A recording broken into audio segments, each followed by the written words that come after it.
At the heart of the Eaton mechanical locking differential is a beveled gear set, similar to the ones in the conventional open differentials. There are 2 pinions located on the cross shaft and 2 side gears splined to the axle shafts. These gears are precision forged for high impact strength.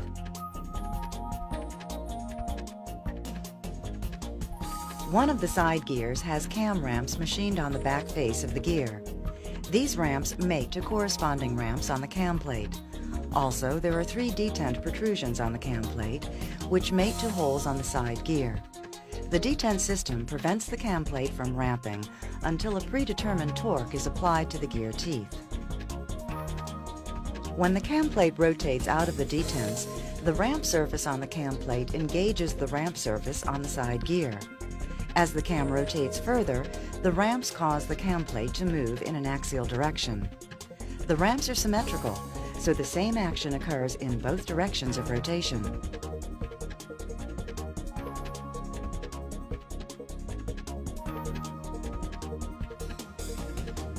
Behind the cam plate is the active disc pack, and behind the cam plate hub is a wave spring designed to keep the cam plate in the detent position.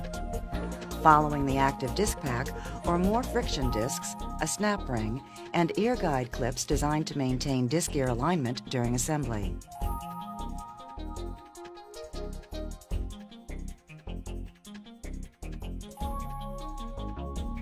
On the other end of the differential is another set of friction discs that reside on the opposite side gear. This disc pack develops torque from the force created by the cam gear and then transferred through the reaction block located in the center of the differential.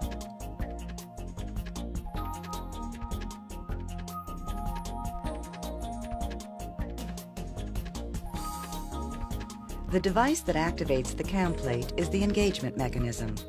The engagement mechanism is connected to the cam plate by a shaft that is geared to the cam plate. The mechanism is attached to the shaft through cone clutches and an end plate on each side. The mechanism can rotate relative to the shaft when the torque between the shaft and the mechanism is greater than the cone clutch torque. The mechanism is made up of 2 flyweights that are spring-loaded toward the center of the shaft. The shaft rotates whenever there is a difference in speed between the wheels. When the differential speed reaches approximately 100 RPMs, there is enough centrifugal force on the flyweights to overcome the centering spring. The flyweights move outward to catch the paw of the lockout mechanism.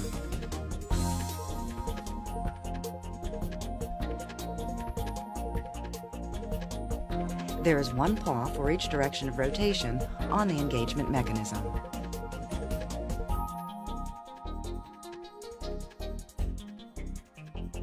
If the vehicle is traveling over 20 miles per hour, the centrifugal force acting on the counterweight of the lockout mechanism will cause the engagement paws to rotate away from the engagement mechanism.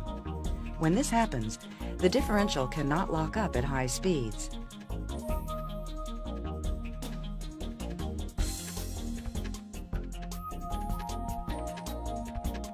With the parts back together, it can be seen how all the parts work to cause lockup.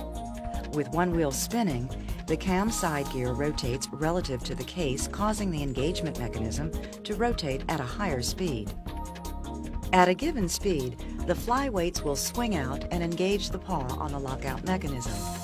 This action creates a force to be exerted on the cam plate, allowing it to rotate out of the detents and into the ramping position.